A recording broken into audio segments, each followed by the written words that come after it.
오늘도 하나님의 사랑과 그리스도의 향기를 전하겠습니다. 안녕하십니까? 하늘빛 향기의 김재원입니다. 안녕하세요. 원혁입니다. 삶 속에서 만난 하나님의 은혜를 나누는 일, 바로 간증이라고 하죠. 방송이나 교회에서 누군가의 간증을 듣고 나면 한참 있다 생각날 때가 있습니다. 그분은 지금 어떻게 지내실까? 간혹 간증 이후에 더 좋은 일이 생기기도 하고 심지어 더 깊은 고난에 빠지는 경우도 있을 텐데요. 분명한 건 간증 이후에도 그분은 여전히 하나님을 의지하고 있다는 사실이 아닐까 싶습니다. 네, 맞습니다. 오늘 나오신 분이 바로 그런 분인데요. 3년 전 간증 당시에 희귀 난치병을 앓고 있던 첫째 아이를 먼저 하늘나라로 보내시고 누나와 같은 병을 앓고 있던 둘째도 1년 전에 하나님 품으로 먼저 보내셨다고 하는데요. 네, 두 아이를 가슴에 묻고 하나님의 은혜로 애도의 시간을 보내고 계시다고 하는데요. 이제는 다시 선교지로 돌아갈 준비를 하고 계시다고 합니다.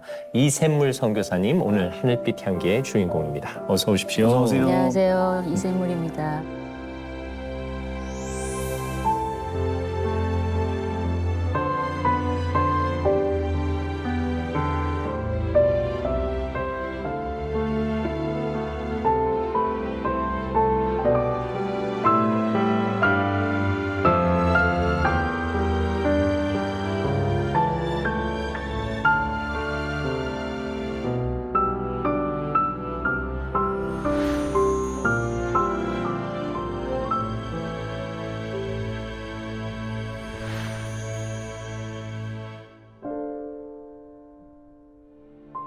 네, 앞서 말씀드린 대로 3년 전에 간증을 해주셨어요. 그리고 지금 영상에서 그 이야기를 여전히 볼 수 있는데 다시 나와주십사 부탁을 받으셨을 때 결정이 쉽진 않으셨을 것 같아요.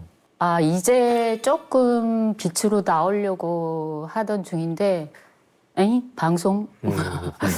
좀 당황스러웠지만, 조금 이제 일주기 지나고 네. 제가 나가겠습니다 하면서 제가 느낀 거는, 하나님이 나의 나름의 그 애도의 1년을 인정하시는구나 네. 하는 마음이 딱 들면서 방송 나가야겠다. 어떻게 보면 슬픈 이야기지만 그래도 지금은 기쁨을 찾아가고 있는 중이기 때문에 밝게 이야기하고 싶다라고 말씀하셨어요. 그 이야기가 지금 이 영상을 보시는 누군가에게는 정말 큰 위로가 되고 또 큰 용기가 되지 않을까 기대합니다. 둘째 아이마저 하나님 품으로 보내고 나서 지난 1년 어떻게 보내셨는지 먼저 좀 여쭤보겠습니다. 장례식의 큰 은혜가 너무 감동이 있었고요. 네. 이후에 일본 선교사님께서 일본에 와서 쉴 수 있도록 호텔도 예약하고 네. 먼저 일본에 쉬는 은혜가 시작되면서 그로 여러 가지 애도의 그런 하나님의 섬세한 돌보심들이 정말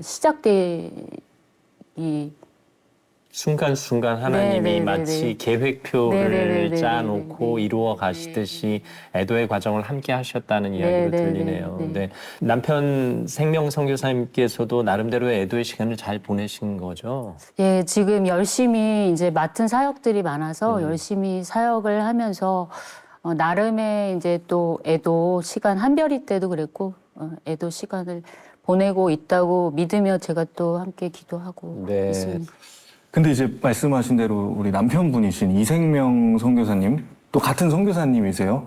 근데 제가 듣기로는 20년 전에 온누리교회에서 같이 처음으로 파송받으신 현장 선교사셨다고. 예, 저희 남편은 이제 고3 때 네. 선교에 헌신하였고요. 네.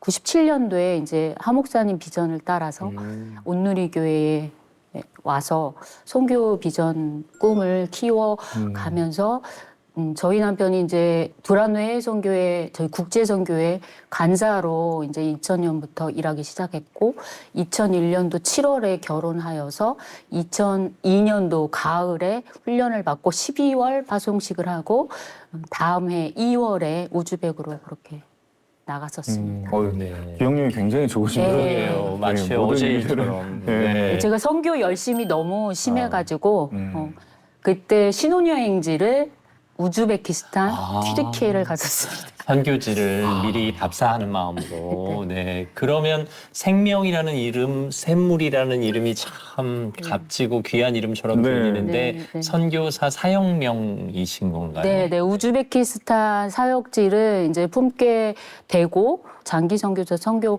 훈련을 받을 당시에 이제 저에게 하나님이 주신 생명 샘물이 네. 이름이 너무 아름다우십니다. 그러니까요. 이름을 합치면 더 생명샘물. 네. 네. 부부가 하나일 수밖에 없는 이름입니다. 네. 그러면 사랑하는 한별이와 예준이는 언제 선교사님 가정을 찾아왔나요? 제가 이제 2번 유산을 하고 아. 장기 6개월 그 훈련 때 2번째 유산을 하였었습니다. 아이고. 그래서 자궁 근종이 컸기 때문에 자궁 근종을 드러내고 선교지 아이고. 가라. 그런 상황인데 그 자궁이 없으면 하나님 일하실 수 없잖아요. 그렇죠. 그래서 자궁을 드러내지 않고 갔습니다. 근데 아. 언어 공부만 막 집중하고 있던 시기에 6, 7개월 정도 이제 지났는데 마태복음 그 마리아가 네. 수태고지. 네, 그 말씀 묵상을 하게 됩니다. 그래서 그 근종으로 인해서 자녀에 대한 그런 이제 임신에 대해서 아예 덮어두고 상처로 두었던 것들을 하나님 앞에 고백하면서 이제 자연 피임을 풀고 2달도 안 돼서 한별이가 임신하게 됩니다. 아, 네. 네. 하나님이 선물처럼. 네. 그러니까 바랄 수 없는 태중에 하나님께서 허락하신 자녀이기 때문에 임신 중반 때 제가 하나님의 별이 되어서 이방인의 빛이 되라. 그래서 리은 이렇게 붙여서 별 이렇게 그렇게 이제 이름을 지어서 선교사로 서원하였습니다. 네. 그러면 둘째 아이가 찾아오는 것도 사실 쉽지 않은 일이었을 텐데요. 예준이 출산 이후에 저희가 교육센터를 오픈하여서 컴퓨터 교육, 한국어 교육을 네. 가르치고 한참 이제 진행되던 때였었습니다. 근데 저는 자궁 적출을 하고자 한국에 가고 싶었어요. 그래서 돌 지나가지고 남편한테 그런 말을 하였는데 한 1년 반도 안 됐는데 한국에 이제 또 한국에 가기는 아닌 것 같다 그렇게 말을 하였고 한별이를 계속 이제 태중의 임신 때 이렇게 검사해줬던 병원에 가서 근종이 얼마나 자랐는지 한번 보러 갔는데 근종이 자랐어도 지금 둘째를 가지려면 공간이 있으니까 지금 임신을 해라. 근종과 상관없이 자궁에 공간이 충분하다. 있다고 둘째를 가지려면 지금 가져라. 뭐 이미 첫째를 기적으로 낳았으니까. 둘째는 기대도 안 하고 계셨을 텐데. 예, 그러니까 믿음으로 그리고 한별이 인생이 너무 그러니까 슬프게 외로울 것 같았어요. 그래서 예준이가 또 임신 선물같이 찾아오고 예수님이 준비해 주신 아들. 그래서 그렇게 이제 예준으로 이름을 지어서 또 둘째도 선교사로 서원합니다. 네. 처음에 아이가 찾아올 때 그 기쁨을 누구보다 잘 알고 계시잖아요. 그렇죠. 네. 저도 뭐 이제 막 저희 아기가 이제 7개월에 가고 있는데 너무 하나님께 제가 태어나서 그렇게 감사 기도를 했던 적이 있을까 싶을 정도로 뭐 너무 감사한 순간이죠. 네. 게다가 이제 건강상의 이유로 기대하지 못했던 아이가 둘이나 찾아왔으니 마치 이제 사무엘 엄마 한나의 간절한 기도 후에 얻은 그 귀한 딸과 귀한 아들 얼마나 예쁘고 얼마나 사랑스러우셨을까 싶어요. 네, 특별히 이제 우리 한별의 에피소드가 생각나는데 저를 닮아가지고 사람을 너무 좋아하고 이제 우즈벡에 그런 문화가 있어요. 결혼식에는 2, 3일 막 이렇게 춤을 춰요. 이렇게 그래요? 춤을 추고. 숙제구나. 예, 그리고 이제 생일 때도 레스토랑에서 막 3, 4시간 막 이렇게 춤을 추는 그런 문화가 있는데 예준이는 이제 현지 레스토랑에 가면은 꼭 다른 테이블에 막 놀러를 갑니다. 우리를 떠나가지고. 근데 어느 날은 얘가 또 어디를 갔나 이렇게 막 찾았는데 춤을 추고 있는 그룹에 꼬마의 예준이가 막 같이 이렇게 춤을 추고 있는 거예요. 그러더니 그 모습이 너무 예뻤나 봐요. 그래 우즈벡 돈 송을 받았어요. 용돈까지 받았어요. 또 그 우즈벡 사람들은 그 쿠란 그러니까 무슬림들의 초대 문화 이런 것들이 강해서 시골 아이들은 이렇게 집에 초대를 많이 하거든요. 네. 한별이를 이제 데리고 가면은 한별이가 정말 많은 그 관계의 통로로 그렇게 예쁨을 받고 사랑을 받고 그랬었지. 선교사로 서원했다는 말씀도 하셨는데 네, 어떻게 네. 보면 선교지에서 엄마 아빠의 선교 사역을 돕는 예비 선교사의 역할을 충분히 하고 있었던 셈이네요. 가장 선교사답게 살았던 것 같아요. 한별이가. 그러면 글쎄요, 이제 결국 희귀 난치병을 앓게 되는데 언제부터 조금 다르다는 걸 느끼셨어요? 어떤 증상이 나타나더라고요? 한별이가 한 세 돌경 가까이 될 때, 그리고 예준이 태중에 있을 때 눈에 사시가 와요. 네. 근데 나중에 알고 보니 그게 희귀 난치병으로 인한 증상이었다는 말씀. 그러니까 예준이는 이제 선교대에서 너무 이제 이렇게 너무 순하고 이렇게 그네 의자에 앉혀놓으면 너무 이제 가만히 앉아 있고 이렇게 뒤집기 한 번 하고 말도 없고 그런 모습이었어요. 그래서 발달이 느릴 거라 생각을 하고 그리고 그 당시에 너무 추방하는 상황들이 너무 많아가지고 사마르칸트에 뭐 저희 가정 외에 2-3가정밖에 없었고 네. 그래갖고 2007년 안식년 예준이 돌에 맞춰서 들어오면서 이제 7월 말에 세브란스 이철 원장님 지금 원장님이신데 소아과 과장님이셨어요.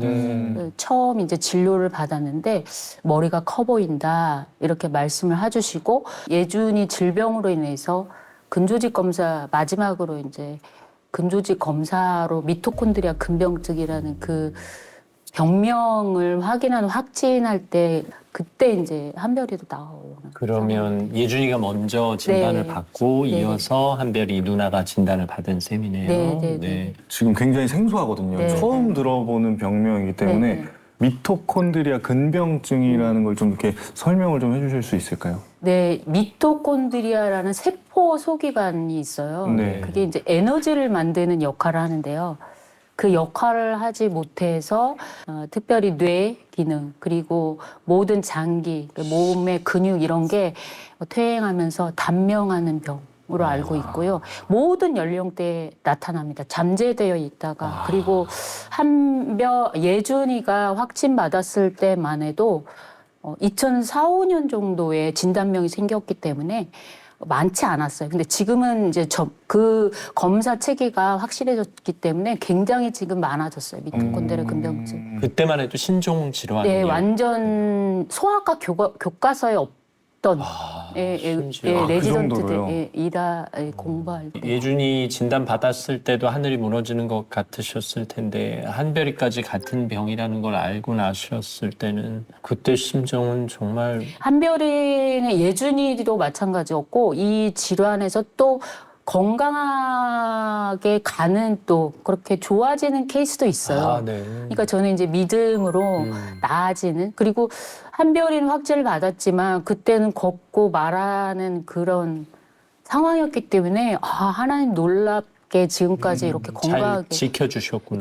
그러니까 더 나아질 거라고 생각하였죠. 근데 하지만 마음은 이게 조금 무너지긴 하였지만 그래도 믿음이 치료될 것으로 그렇게 생각하는 믿음이 강하였어요. 한편으로는 불안과 걱정이 컸지만 네네네. 또 한편으로는 하나님에 대한 믿음으로 하나님이 지켜주실 것이다라는 그 네네. 마음가짐이셨을 텐데 네. 그렇게 하던 중에 안식년을 끝내고 그 아픈 두 아이를 데리고 다시 선교지로 들어가셨던 건가요? 온누리에 이제 40일 특별 새벽 예배가 네네. 있는데요. 장애인 부모님의 그 간증 사례가 있었습니다. 근데 감당할 만한 자녀를 하나님께서 찾아서 자녀를 보냈다고 그런 말씀을 제가 간증을 들었어요. 감당할 수 있기에 보내셨다고 나는 지금 너무 버거운데 그 말씀을 받고 제가 막 통곡을 하면서 울면서 기도를 하였고 그 다음에 이제 저희는 청년들 사역만 하였기 때문에 전혀 보이지 않았던 우즈벡의 그 한별이와 예준이 같은 아이들 있잖아요. 그 어그러진 아이들. 근데 그 친구들은 병원 한 번도 못 가보고 죽는단 말이에요. 근데 하나님 하자도 듣지 못하고 복음을 듣지 못하고 또 죽는단 말이에요. 그 아이들이 들어오기 시작합니다. 우즈벡에 돌아가서 다시 사역을 하는데 그동안 보이지 않던 네, 장애 어린이들이 그래서 눈에 고아 장애우 사역으로 네. 사역을 바꾸어서 다시 이제 그렇게 제자 영육과 함께. 그러면 한별이와 예준이는 우즈벡 현지에서는 재활 치료를 할 수 없는 상황이었겠네요. 그것도 하나님 그 당시엔 너무 극적인 은혜가 또 있었는데요. 그 영락재활원 베이스의 신촌세브란스에서 1년 그렇게 재활 치료 그 임장으로 그렇게 실습을 하신 고려인 의사 한 분이 있어서 우즈벡 현지에. 예, 그 영락재활원에 그래서 이제 예준이는 거기 치료를 받고 그리고 또 이제 한별이는 우즈벡식 그 마사지 치료를 받고 그래서 이제 2번씩 그렇게 저희가 영락재활원을 다녔었고요. 거기가 주간생활보호소다 보니까 우즈벡 아이들이 월요일, 금요일부터 이제 함께 거주해서 살아요. 네. 이제 한별이가 좀 퇴행해서 이제 예준이 유모차에 앉아 있고, 예준이는 분홍색 이제 중증 그 재활 그 휠체어에 앉아 있고, 둘이 이렇게 도착을 하잖아요. 그럼 우즈벡 아이들이 그 창가에서 그 연예인 온 아이들처럼 이렇게 우르르 해가지고 막 이렇게 구경을 막 하러 막 모여와요. 그러면은 그 예준이의 특유의 미소로 또 막 이렇게 함께 연예인처럼 네. 반응을 해주고 그런 모습들이 있었습니다. 그 순수한 그리고 어린 영혼들 사이에만 통하는 어떤 교감이 네, 또 네, 네, 있었겠죠. 네. 그러던 중에 결국 하나님이 한별이를 먼저 데려가신 거죠. 그러니까 한별이 12월부터 자꾸 잠을 자기 시작했어요. 근데 이제 한국에 와서 보니까 그게 이제 대부분 마지막 아이들이 겪는 모습들이라고요. 잠을 너무 많이 자고 뭐 2-3시간 정도 깨어 있고 막 이렇게 밥을 먹이가 특수분유를 입으로 떠먹였는데요. 그것도 좀 어려울 정도로. 근데 이제 1월 20일 정도에 고열이 왔어요. 자고 일어났는데 한 번 그때 안 먹였으면 차라리 근데 한 번 조금이라도 더 먹이려고 떠먹이다 본 게 그게 한국에 와서 보니까 흡일성 폐렴으로 갔던 것 같아요.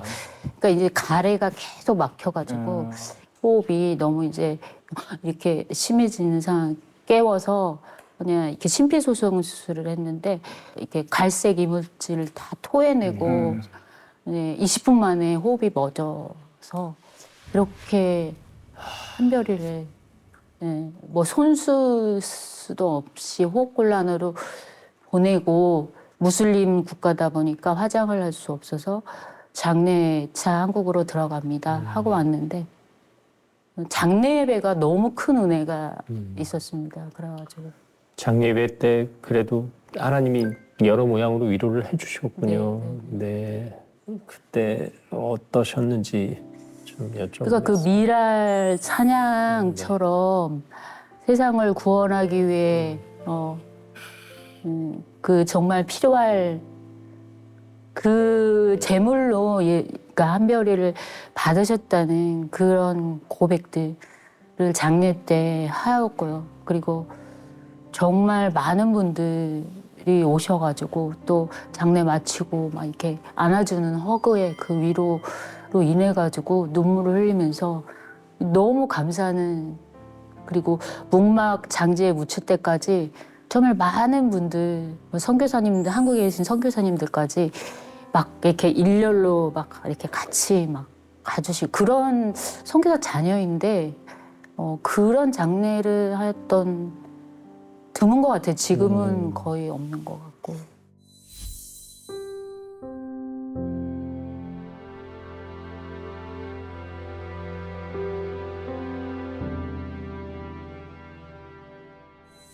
육 년도 안 되는 짧은 삶이었지만 하나님께서는 충분히 가치 있는 삶으로 만들어 주시고 또 그 삶을 통해서도 영광을 받으셨고 또 지금 성 교사님이 이렇게 담담하게 말씀하시니까 저는 사실 네. 장례식장에서 은혜를 받으셨다고 하시는 그 고백이 너무나도 대단한 신앙이시고 믿음이시다라고 말씀을 드리고 싶어요. 근데 그 후에 이제 하영조 목사님께서 다시 선교지로 가시는 거를 반대하셨다고 말씀을 하셨던데. 예, 그러니까 한 달 만에 이제 장례 치르고 우즈벡으로 돌아가려고 하는 진도 그렇게 쌓아갖고 왔고. 네네. 근데 이제 서빙고 예배에 왔는데 저희 동기 선교사님이 이제 또 그 예배에 지나가면서 저희를 보고 좀 오더가 바뀌었다는 거예요. 우즈벡에 못 가게 하는 오더가 내렸으니까 한번 가서 알아봐라. 위에 올라가지고 저희 이제 두란노 국제선교회 본부장님을 배웠는데 하모 목사님께서 예준이가 한별이 누나와 같은 병이니까 예준이 치료차 한국에 있게 하라 오더가 내렸다는 거예요. 예준이 돌보는 것도 사역이다라는 말씀이시네요. 네.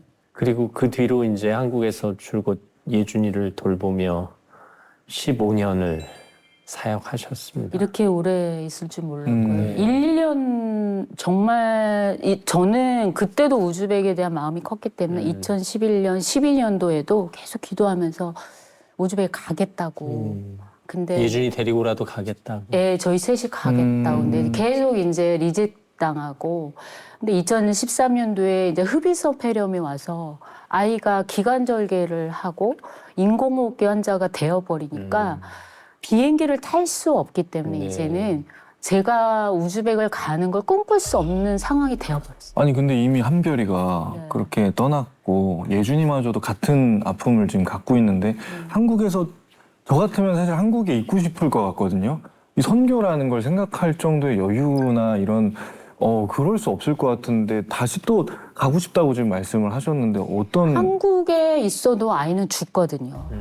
네, 지금도 연구 중이고 그 아이의 때에 따라 또 단명을 하기도 하고 좀 오래 살기도 하고 하지만 그거는 누구도 막을 수가 없거든요. 그러니까 치료가 약물 치료밖에 방법이 없고. 그럴 바에는 아이도 돌보면서 또 우즈벡에 있는 장애와 어린이들을 돌보고 싶은 마음이 또 간절하셨던 그러셨던 거죠. 거죠. 네, 네. 하지만 이제 내 선택으로 할 수 없는 상황이 됐고 예준이는 호흡기를 단 와상 환자 네, 누워서 네. 생활할 수밖에 없는 네, 그렇게 15년을 보내셨습니다. 사실 그 사이에 그래도 예준이가 생각도 커가고 또 엄마와 어느 정도 기본적인 의사소통도 하고 그렇게 할 수 있었나요? 어떻습니까? 예준이는 밝게 웃는 미소의 은사가 있었어요.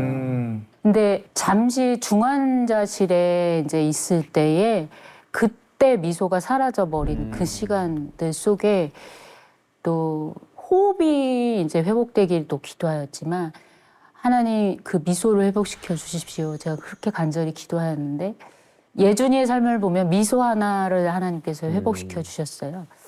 그래서 순회학교 제도 안에서 특수학생으로 지내는 사이에서도 그 특별한 미소 때문에 많은 에피소드가 있는데 선생님이 수업에 오잖아요. 저 닮아서 공부를 싫어합니다. 자요. 수업 시간에 열심히 자고 왜 우리 있잖아요. 그 수업 땡쳐먹으면 아싸 이런 막 까르르까르 웃어요. 그런 모습들 그 솔라톤의 그런 예준아 이렇게 말해주는 그런 톤이나 조금 더 젊은 청년의 사람들이 집에 방문해 오면은 또 그렇게 밝게 반응해주는 그런 또 모습들이 있어서 참 예준이의 그런 밝은 미소 때문에 또 막 힘들다가도 같이 웃으면서 지내고. 근데 우리 예준이가 미소천사인데 네. 그 미소천사 예준이에게도 사춘기가 좀 왔다고 그러시더라고요. 이거 아이가 그 미토콘드리아 근병증을 딱 확진받은 이후에 우는 걸 못했어요. 항상 웃기만 했어요. 근데 경기약 하나를 딱 바꾼 4학년 이후 4학년쯤일 거예요. 3학년 말부터 애가 이제 삐죽삐죽 이런 게 시작되니까 그리고 이제 좀 더 사춘기가 짙어질 때는 막 이제 얼굴이 벌게되면서 열받고 막 이런 증상들이 생기기 시작해가지고 처음에는 너무 귀엽고 그러다가 정말 예준이의 그런 모습으로 인해서 제가 공감한 언어들이 조금 성장하는 또 시간도 있기도 하고 하는 그런 은혜들이 있었습니다. 2024년 11월 결국 하나님의 품으로 가게 됐는데 어떻게 보면 그 병증으로 기대했던 수명보다 훨씬 더 긴 세월을 이 땅에 살았고 뭐 18년의 길지 않은 인생이지만 그래도 엄마의 마음에는 충분히 각인된 인생이 아닐까 싶기도 하고요. 그럼에도 불구하고 예준이를 하나님께 보내셨을 때 심정은 어떠셨을까? 2014년도에 폐혈증을 한번 아이 갈 뻔했는데 네. 10년을 더 사는 은혜도 있었고 그리고 2월 4일에 아이가 심장이 잠시 멈췄다가 다시 살아나는 은혜가 또 있었습니다. 그래서 굉장히 오래 살 줄 알았어요. 근데 10월 말 11월에 굉장히 예준이가 산소포화도가 낮았었어요. 이제 새벽에 아무리 호흡을 올려도 95 이상의 그 산소포화도 그 수치가 유지돼야 되는데 90도 안 되는 자꾸 올려도 계속 수동으로 올려도 호흡기를 껴도 그러고 그런 상황에서 제가 새벽에 잠시 잠든 상황에 예, 네. 아이가 이제 천국으로 간 거예요. 저는 예준이의 그 모습도 정말 끝까지 엄마를 배려하고 엄마가 쉬는 시간에 갔구나 하는 그런 예준이를 보면서 특히 코로나 시기에 휴학하고 유예하던 시기가 있었는데 아, 이 아이는 뭐 때문에 이렇게 행복해서 웃지? 정말 아프지 않을 때는 늘 웃어요. 우리 아이들은 왜 이렇게 행복하지? 그러니까 하나님을 보고 성령과 교통하며 하나님 임재 안에 있으니까 그래서 코로나 시기에 유예하던 그 시기에 제가 이제 예준이 그 존재가치 영성에 대한 책을 1년 동안 책을 쓰거든요. 이 이야기를 담담하게 하시면서 얇은 미소를 짓는 선교사님 모습을 보니까 예준이가 그 미소를 선교사님 얼굴에 심어두고 갔구나 하는 생각을 또 하게 되네요. 근데 사실 이제 한별이와 예준이는 하나님 품으로 갔지만 생명 선교사님, 샘물 선교사님은 이 땅에서의 삶을 사셨어야 되는 거잖아요. 네, 그렇죠. 저는 지금 너무 네. 그렇죠. 네. 네. 사실 우리가 생각하기에는 슬픔이지만 하나님이 생각하시기에는 사명을 다하고 내 품으로 돌아온 아이들이 아닐까 싶기도 하고요. 아마 하나님이 한별이 예준이 태어나기 전부터 우리 아픈 두 아이가 있는데 이 아이를 어떤 가정에 보내면 사랑받으면서 잘 살 수 있을까 그 가정을 많이 찾으셨을 것 같아요. 그리고 생명 선교사님, 샘물 선교사님 가정에 그 두 아이를 보내놓고 고맙다 우리 한별이 예준이 맡아줘서 그리고 너희가 있었기에 한별이의 생과 예준이의 삶이 이 땅에 큰 가치가 있는 이 땅에 내 사랑을 전하는 그런 삶이었다라고 생각하면서 두 분 선교사님께 하나님이 고마워하고 계실 거다라는 생각이 들었어요. 제가 힘든 게 예준이 미소를 보지 못하는 거거든요. 예준이는 정말 행복한 거예요. 예준이는 누나를 너무 좋아했고 그 2월 4일에 심장 멈췄을 때. 멈춰 다시 살아났을 때도 내가 예준이가 눈썹을 들어 대답하는 모습이 있는데 누나 보고 왔냐고. 근데 엄마 보고 싶어서 왔냐고. 누나를 너무 좋아했던 예준이는 지금 천국의 누나랑 같이 있으면서 얼마나 행복하겠어요. 근데 이제 제가 문제인 거예요.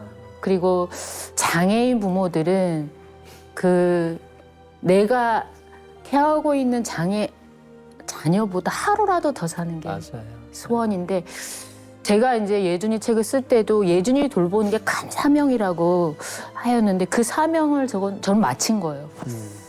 그리고 하나님 앞에서 아들을 안 들어 살리셔야지 왜 나를 살려놨냐고 이렇게. 그리고 예준이 가기 전에 또 열흘 전에 우리 큰오빠가 또 폐암으로 가고 아이고. 2026년 10월 26일 저희 친정어머니 간 이후에 작은 오빠도 고독사로 간 다음에 제가 연락을 받고 그런 식으로 친정의 모든 부모, 가족, 형제, 아버지는 이제 중2 때 췌장암으로 일찍 돌아가시고 가셨고. 다 가고 예준이까지 가는 거예요. 그야말로 피를 나눈 가족은 예, 다 하나님 세상을. 너무한 거 아닙니까? 막 좀 잠시 이렇게 하나님 앞에서 내가 어떻게 살라고 하나님 너무한 거 아닙니까? 그랬는데 그래도 날 살려두신 이유는 사명이 있기 때문에 나는 이제 그 마음 하나 붙잡고 호스피스 학교를 이제 예준이 보내기 전 해에 또 스텝으로 섬기기도 하고 그 가을에 또 훈련도 받고 했던 그런 지식들이 저를 정말 많이 붙들어줬던 것 같아요. 정말 하나님이 그것도 예비해 두신 은혜이지 않았나 하는 생각도 드는데 애도 상담은 제가 8주를 일부러 봤는데 그 자녀 사별인 경우는 그 이론적으로 4, 5년이 걸린대요. 네. 근데 한별이는 10주기 때 책을 쓰고 방송을 하고 이러면서 또 호스피스 학교 가기 전에 제가 관계기술학교로 4년 반을 그거를 또 훈련생으로 있다가 아까 한별이 너무 이렇게 굉장히 덤덤하게 얘기할 수 있는 게 이미 많이 희석되었던 거죠. 그 슬픔이. 예준이 다시 시작이네. 근데 마음속에 하나님 좀 짧게 좀 통과하게 해주세요. 그런 기도 제목을 하나님 계속 지금 여기 나와서 증언하는 게 정말 기적인 것 같아요. 제가 온정신인 게 기적이고 그리고 하나님의 그 섬세한 돌보심이 제가 이 자리에 있게 하나님이 그렇게 역사하시지 않았나 하는 애도의 과정에서 회복의 과정에서 또 지난 여름에 우즈베키스탄 선교지를 다녀오셨다면서요. 네네. 결혼 기념일쯤에 다녀오기를 원했는데 하나님께서 정말 7월 마지막 주에 9박 10일 동안 우즈벡을 저희 부부가 휴가로 네. 다녀오는 은혜를 주세요. 선교지를 한 배를 보내고 한 번도 못 갔는데 거기를 다녀오니까 정신이 차려지는 거예요. 그러면서 감사를 나누는 공동체를 다시 돌아가야겠다. 그 우즈베키스탄 다녀오신 후에 이제 다시 선교지로 돌아갈 꿈을 꾸시는 거예요, 그러면? 네, 그러니까 그 마음은 현장 선교사 또 온누리 40주년에 10월달 행사에서 또 이제 위임 목사님께서 온누리는 2천만 비전이 있는데요. 그 2천을 파송 무게로 삼았는데 이제는 현장에서 사역하는 2천 선교사로 이렇게 비전을 선포하셨습니다. 근데 근종을 드러냈으면 제가 한별이 예준이를 돌보는 삶이 없었겠죠. 그 모습으로 제가 지금 돌아온 상황이 되었거든요. 그리고 한별이 예준이를 보내고 나서 저는 너무 지금 청년들이 마음에 너무 들어와요. 그러니까 예준이가 대학교 1학년 나이고 한별이가 대학교 3학년 나이고 그래서 못다한 청년들을 섬기고 고아 장애우 아이들도 하나님이 허락하시면 섬기고 그런 청년들을 만나보시면 우리 한별이 예준이가 보고 싶진 않으세요? 그 확신 있잖아요. 천국 소망에 대한 확신이 특별히 그 이동훈 목사님 제가 9월에 상실국복 네. 그 프로그램에 다녀와서 천국 소망 확신이 굉장히 강해진 것 같아요.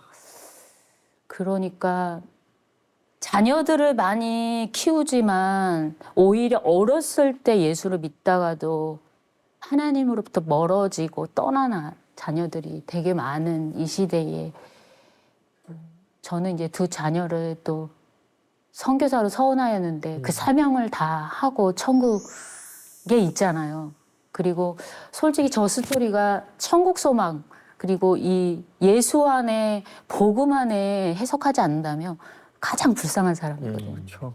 저는 뭐 한별이 10주기 책도 썼고 예준이 책도 썼고 예준이 책 홍보하느라고 또 예준이의 삶을 또 방송에서 증거하였고 예준이가 얼마나 천국에서 엄마를 응원하고 있으면 또 이렇게 지금도 응원하고 있을. 그 엄마가 한별이 누나랑 예준이 본인의 이야기를 이렇게 담담하게 전하면서 얇은 미소를 잃지 않는 그 모습을 보며 예준이와 한별이가 하늘에서 정말 자랑스러워할 겁니다. 네.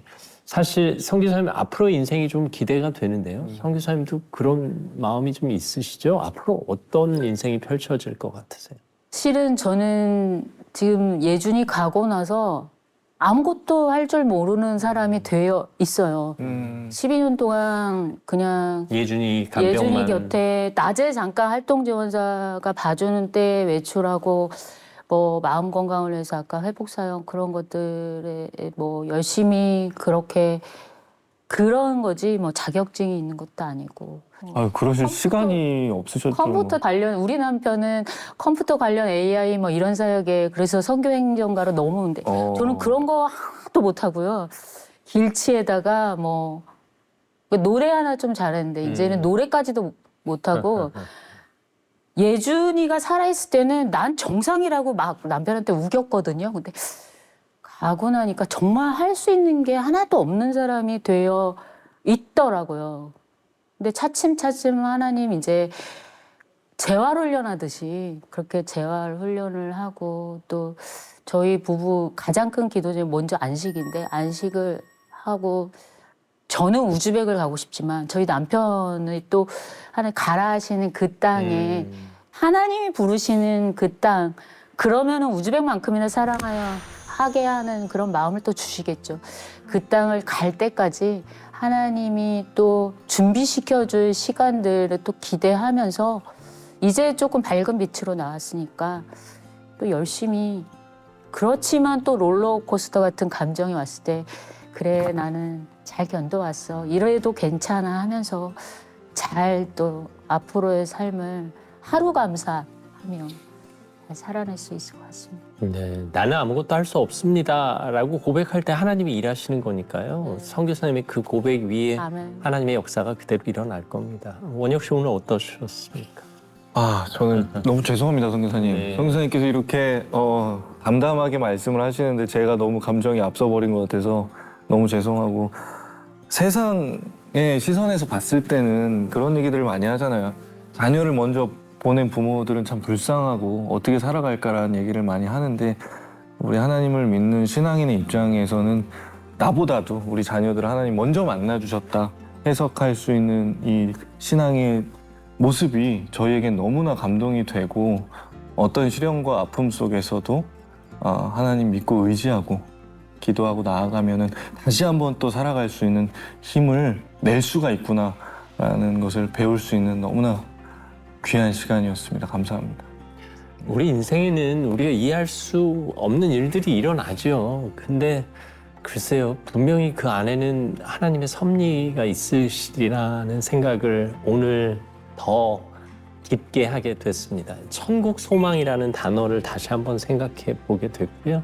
분명히 한별의 인생과 예준이의 인생을 통해서 영광 받으신 그 하나님, 그리고 생명 선교사님과 샘물 선교사님의 그 돌봄 사역을 통해서 영광 받으신 그 하나님은 이 땅의 모든 것을 주관하고 계신 분이죠. 우리 그 하나님께 영광의 박수 돌려드리면서 샘물 선교사님도 보내드리겠습니다. 오늘 함께해 주셔서 감사합니다. 우리 하나님께 영광의 박수.